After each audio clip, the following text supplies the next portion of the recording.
अफसर ने रजिस्टर खोला, 70 साल पुराना। और फिर जब उसने रजिस्टर का वो सफा मेरे सामने रखा तो मेरी आंखें भर आईं, क्योंकि आज भी उस रजिस्टर में मेरे दादाजी का नाम दर्ज था।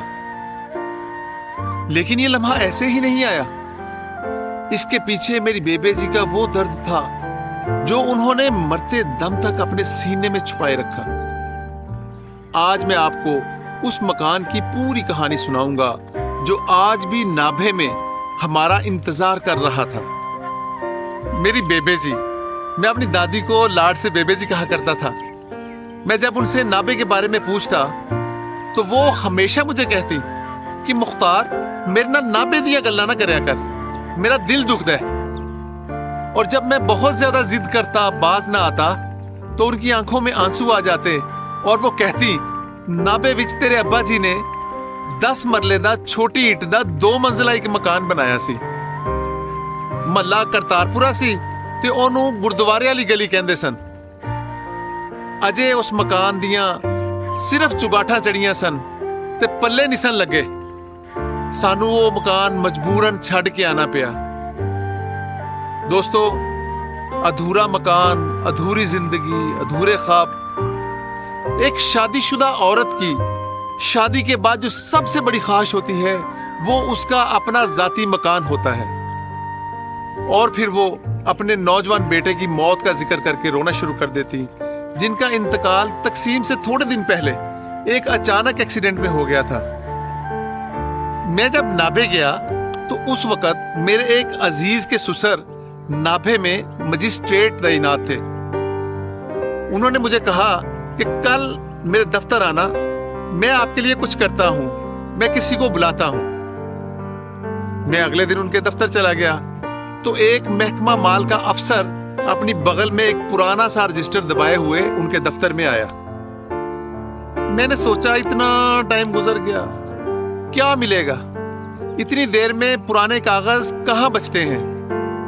लेकिन दोस्तों, जब उस अफसर ने वो रजिस्टर खोला तो वहां मैंने देखा कि मेरे दादाजी का नाम लिखा हुआ था। उस लम्हे ऐसे लगा जैसे नाभा यक ब यक मेरे अंदर जिंदा हो गया है।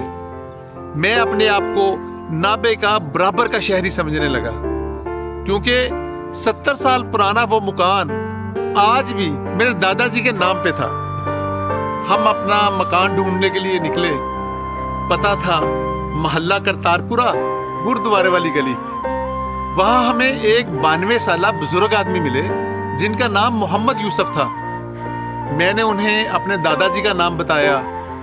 उन्होंने वो नाम सुना, वो थोड़ी देर के लिए रुके और दूर खलाओं में देखते हुए बोले, हाँ, मैं तेरे दादाजी नू जानदा। वो बड़े भले आदमी सन ते इथों दे खांदे पींदे आदमी सन। उन्हां यह मकान बड़ी ही रीझ नाल बनाया सी। वो कहंदे सन कि इत्थे मेरे बच्चे बड़े खुश रहणगे। ये शहर है ते उन्हां शहर दे मुताबिक इस मकान विच सारियां सहूलतां रखियां सन। और दोस्तों, फिर वो बुजुर्ग मुझे मेरे ताया जी का किस्सा सुनाने लग गए कि किस तरह उनकी एक हादसाती मौत हुई। वो किस्सा सुन के मेरे रोंगटे खड़े हो गए, मेरे हाथ ठंडे पड़ गए, क्योंकि ये वही किस्सा था लफ्ज ब लफ्ज जो मैं अपनी बेबे जी से सुना करता था। यूसुफ साहब से ये किस्सा सुन के मुझे ये यकीन हो गया कि वो वाकई ही मेरे अबाओ अजदाद को जानते हैं। 92 साल की उम्र में यूसुफ साहब ने मेरी बेबे जी की सोच को दोबारा जिंदा कर दिया था। यूसुफ साहब ने मकान दिखाया।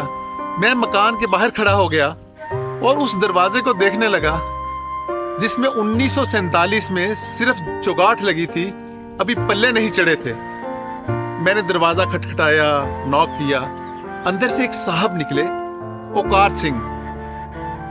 मैंने जब उनको बताया कि ये मेरे दादाजी का घर है तो वो परेशान हो गए और घबरा के बोले कि मैं तो यहाँ किराएदार हूं, मुझे नहीं पता ये मकान किसका है, मुझसे तो फलां बंदा आके किराया लेके जाता है। मैंने उसे कहा कि भाई घबराओ नहीं, मैं यहाँ आपसे लड़ने के लिए नहीं आया, मैं तो अपनी बेबे जी का ख्वाब देखने आया था जो वो इस मकान की शक्ल में देखा करती थी। ये मकान वहीं खड़ा था, वैसे का वैसा। और वो गुरुद्वारे वाली गली उतनी ही खूबसूरत थी जितनी मुझे वो अपनी बेबे जी की आंखों में नजर आती थी। दोस्तों, मेरे बुजुर्गों ने पाकिस्तान में इस मकान के तबादले में कोई जगह नहीं ली, कोई क्लेम नहीं लिया। उनका ख्याल था कि हमने वापस चले जाना है, और अगर वापस ही जाना है तो फिर वहां कोई अपना मकान तो होना चाहिए, कोई अपना डेरा तो होना चाहिए। लेकिन दोस्तों, ये वापसी ना हो सकी। लेकिन फिर उस दिन जब मैंने अपने दादाजी का नाम उस रजिस्टर में देखा तो मैं समझा कि शायद यही वापसी है। मैंने पाकिस्तान आके अपने मकान की सक्सेशन बनवाई कि हम ही इस मकान के वारिस हैं, और फिर महकमा माल से इस बात का सर्टिफिकेट लिया कि हमने पाकिस्तान में इसके बदले में कोई मकान नहीं लिया। मेरा ख्याल था कि जब हालात बेहतर होंगे, वीजा लगेगा, तो इंडिया जाके इस मकान का दावा दायर करूंगा। लेकिन पिछले 11 साल से हालात नहीं बदले, वीजे नहीं लगे, कोई सूरत-ए-हाल नहीं बन सकी कि मैं इंडिया जा सकूं। लेकिन दोस्तों, आज भी गुरुद्वारे वाली गली में, मोहल्ला करतारपुरा में एक मकान है जो मेरा इंतजार कर रहा है। दोस्तों, ये थी आज की कहानी।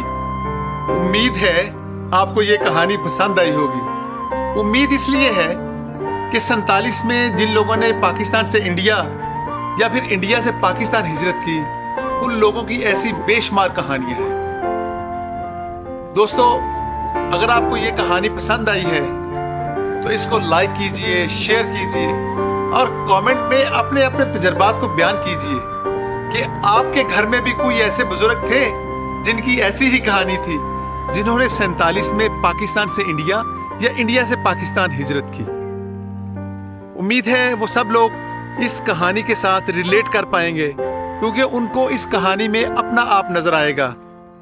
इस कहानी को शेयर कीजिए, लाइक कीजिए, और कमेंट में अपने अपने तजर्बात बताइए। इस हवाले से इजाजत दीजिए।